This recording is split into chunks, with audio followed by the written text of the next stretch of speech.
So, ito mga kabanat 'no, nagbigay ng reaksyon itong si Congressman Marcolita dito sa ginawang hearing ng Senado patungkol kay Alice Go. Kung saan parang sabi nga ni Congressman Marcolita, hindi niya naman pinagtatanggol itong mayor na ito.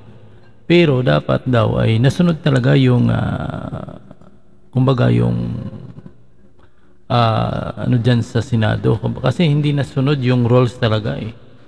Parang nangyayari itong si Alice Go pala, hindi naman pala talaga kasama ito sa listahan ng dapat ipatawag sa Senado. Pero itong si Alice Go ngayon ang pinag-iinitan. Sabi nga ni Congressman Marcolita, pogo pala yung ano nila, bakit hindi nila pinatawag yung kawani ng gobyerno na siya yung nagkakandak palagi ng tinatawag na read. Kumbaga, laging nagre-read pero wala namang nakulong. Ang masama pa, no? Ni-read nga pero nakakawala naman yung kanilang hinuhuli in the last, halimbawa kinulong nila ngayon, sasabihin nila kinabukasan ay nakawala, no, na binuksan yung bubong, ibang klase, no. So dapat, no, sabi nga ni Congressman Marcolita, kung itong babae nito ay may kasalanan, dapat talaga managot, pero dapat ilagay sa tama yung kanilang pagdinig.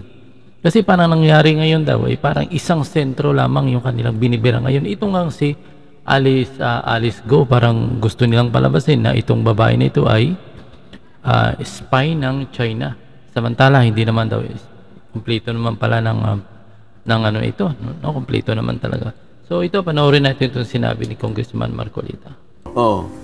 Bakit ang nakita ko isang babae na mayor. Mayor ng Bamban. Taga Bambanata, mayor ng Bamban. Kapag binasa mo yung resolution 977, wala naman siyang pangalan dyan eh. Wala. So, ang sinasabi ko, yung parametro ng ating pag-uusisa ay palaging may connection sa subject matter na ating tinutunton. So, go pala ang pronounce nito. Meron na bang connection? Go. Parang go. Yung mayor na yun. Jen, ulitin ko ha. Baka sabihin na pinagtatanggol natin. Hindi. Hindi po. Yung mga batayan, yung mga pamantayan o kaparaanan ng kung ano talaga ang dapat na uri ng pagsisiyasat, ng pag-iimbestiga. Yan naman, meron na tayong mga pinanggagalingan na mga ano dyan na mga pamantayan. Katulad nung sinasabi sa isang jurisprudence, yung Ong versus Senate. Kailan lang ito? Okay, opo. Ito ay March 23, 2023. Di ba? Dito kinilala na Supreme Court din na isang karapatan talaga ng Kongreso. Both houses. Opo. Na mag-imbestiga. Okay. Malinaw naman po yan. Ngunit sabi niya sa inyong pag-iimbestiga, dapat nyo ring obserbahan yung constitutional right to due process ng lahat ng tao nga harap sa inyo. Okay. Isang pamantayan yun. Opo. Pagka pinag-uusapan ng constitutional due process, ano naman ang sinasabi dun sa Neri versus Senate naman? Meron sinasabi na, jurisprudence natin sinasabi. Ibig sabihin, legal parameters. Yes po. Mga pamantayan. Ang sabi naman dun sa Neri versus Senate, no? Ito naman, medyo matagal ng konti, pero March 25, 2008. Yes po. Meron kanyang dalawang requirements para sa isang valid exercise of legislative inquiry. At saka yung pagpapataw ng mga contempt sa mga dapat na i-contempt. Ang sabi niya, kailangan merong malinaw na legislative purpose. Hindi naman ang ibig sabihin kung sinabi mong in aid of legislation, pero wala ka naman sinabi na, sana lang sa mga paunang salita, Nelson, sinabi, ito pong pagdinig na ito ay may layunin po na ayusin po natin ang patakaran ng PAGCOR. Halimbawa, sinabi mo na. So meron ka ng nililinya na referensya na gagawin mong isang panukalang batas. Maaring kaya ka nagpatawag na ito, nakukulangan ka lang at sa harap ng napakaraming mga pangyayari na may kaugnay nito, isasangkut mo na itong mga ito. So meron kang malinaw na legislative purpose. Yan. Di ba? Pagkatapos, ay yung tinatawag na doctrine of pertinency. Ang pertinency Sinabi naman yan doon sa isang landmark decision dyan. Okay. Korte Suprema na naman yan. Ito, 1950. Tagal na pala. Kasi tanda mo yung jurisprudence. Oo. Kaya ang tawag doon Philippine Reports pa eh. Kasi ngayon, iskra na eh. Opo. Sa panig namin ni Nelson, medyo nakababata Mga kami bata-bata ng konti. Iskra na eh. Iskra. Pero sa iyo, dahil sa ito'y 1950s, Opo. Philippine Reports pa ang ginagamit dyan. Oo. Yung pertinency, sabi niya, nasusukat doon sa materiality ng pagtatanong. Dapat kanya mayroong direct relation doon sa subject matter ng inquiry. So ayun ang doon, direct relation sa ngayon, investigation. Saka natin ngayon, ibangga ngayon doon sa mayor ng Bamban. Okay. Nelson, sabihin mo nga, na-establish ba na itong mayor na ito siya may-ari ng Pogo? Mukhang Na-establish na ba yon? hanggang ngayon wala. Sa mga tweet, teka muna, ba't yun ang inuna mo? Hindi ba, sabi nga natin, merong kaugnayan sa subject ng inquiry. Oo. Sabi ni Nelson kanina, ulitin mo nga, ano ba yung, Yung layunin, yung title, title mo, sinasabi? To address serious allegation of human trafficking, illegal detention, and abuse.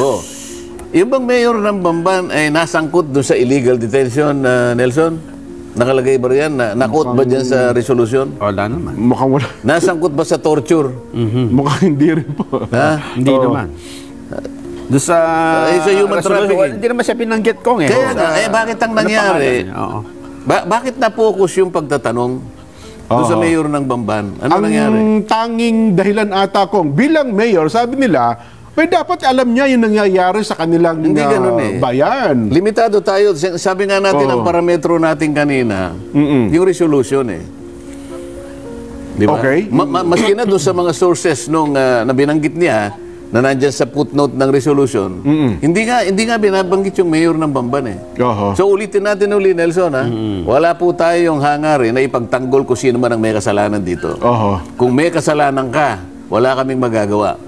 Sapagkat kung ikaw ay naturing ang may kasalanan, sinuportahan ng mga ebidensya laban sa'yo. Wala tayong magagawa dyan. Harapin mo ang kaso mo.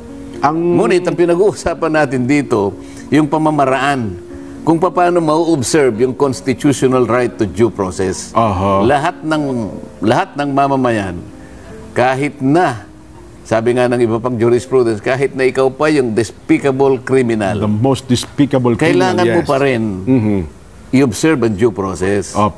Yun lang ang tanging nating masasabi rito. Parang ang nangyari, nauna na naman yung kalesa, hinihila niya yung kabayo.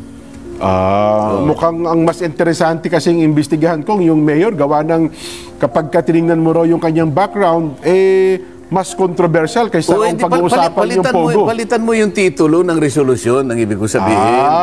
Idawit mo na, sabihin mo, sa magitan ng mga ebidensya, ikaw pala'y kasama dito. Kaya ngayon, sa pagtatanong, dire-diretso kasi. Di ba? So, yung sinasabi ng doktrina ng pertinency, pagdating kasi sa katapus-tapusan dyan, yung gagawin mong panukalang batas may kinalaman sa dami ng nakalap mong mga impormasyon na direkta sa subject matter. Hindi yung manakanakang impormasyon na maaari mong gamitin baka sakaling makagawa ka ng panukalang batas. So yun ang ating iniiwasan. Paano sa nangyaring phishing marami pala nakitang paglabag daw kay Mayor Guo. Sa phishing questions nila. Baka hindi na phishing expedition ito eh. Baka ganun na kalaki yung lawak ng ginawa nila na hindi naman konektado dun sa resolution.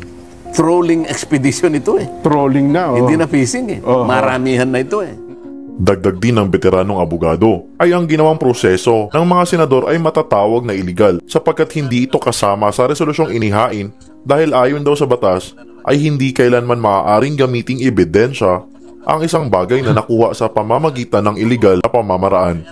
Walang halong pagpanig din ay sinabi ni Congressman Marcoleta na dapat ay manaig talaga ang due process sa lahat ng pagkakataon at ito ang dapat na maging panuntunan ng lahat ng mga mambabatas. Dahil hanggat hindi pa umano napapatunayang nagkasala sa hukuman ay mananatiling inosente ang isang individual. Ikaw, tingnan mo. Ito, basic lang. Kunwari, ikaw ay napaghinalaan na nagtatago ka ng maraming pera dyan. Halimbawa, na illegal na pera kung saan mo kinuha. Si Nelson, halimbawa lang, may naiinggit sa'yo si Nelson. Opo.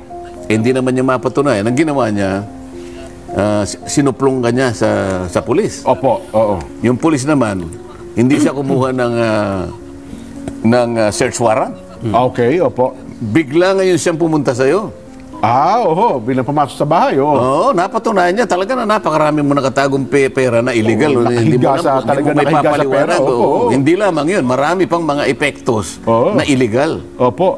Edi ngayon, nakita ngayon na talaga ikaw ay nagtatago ng napakaraming bagay na kinakailangan ay i-ano mo sa batas, i-account mo sa batas.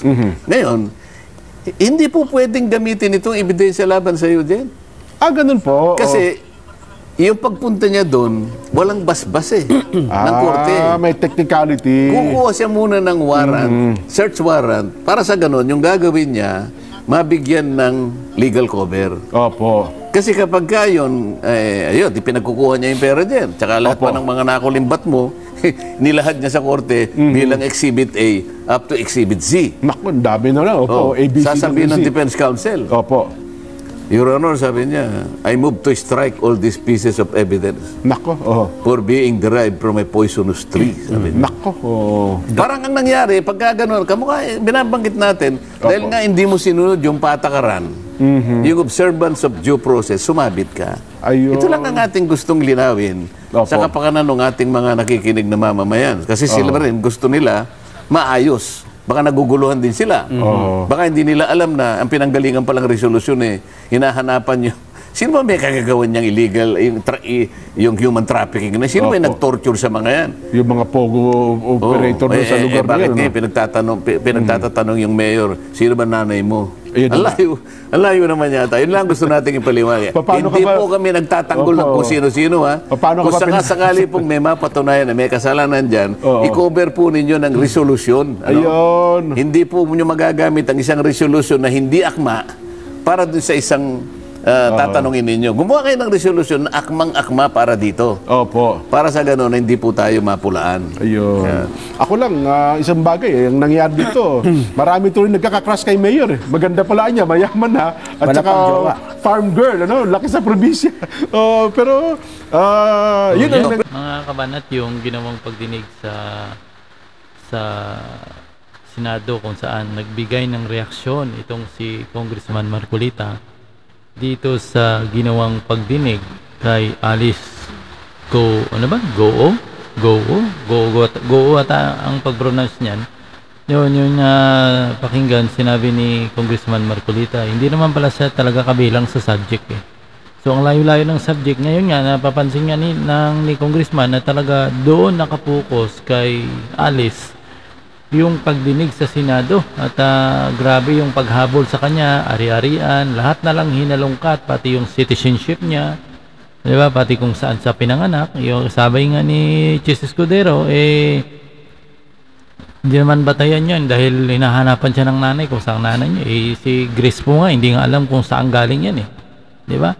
Basta daw, napulot lang yan sa, di ba, yung story ni Grace po ay napulot lang yan sa simbahan sa, hindi ko makamali, Iloilo yata. Tapos inadapt ni ng mga po, no? So, kung titingnan mo, hindi alam kung saan nanggaling si Grace po, pero Pilipino siya, no? Kasi mayroon siyang Filipino citizen Di ba? Ganito din kay Go. Pero nga lang, hinahanapan na kasing itsura ni Go. Tingnan mo naman, Chinese na Chinese ang dating Di ba? Chinese na Chinese. Pero alam naman natin, napakaraming Pilipino, mga Chinese, nandito naman talaga. So, yun ang reaksyon ni Congressman Marcolita dyan. Dapat kasi alam naman natin talaga yung pagdinig sa Senado maski sa Kongreso may talaga overlap talaga, no? Hindi talaga nasusunod yung totoong issue talaga, mga kabanat, kung anong sinulat nila sa kanilang resolusyon.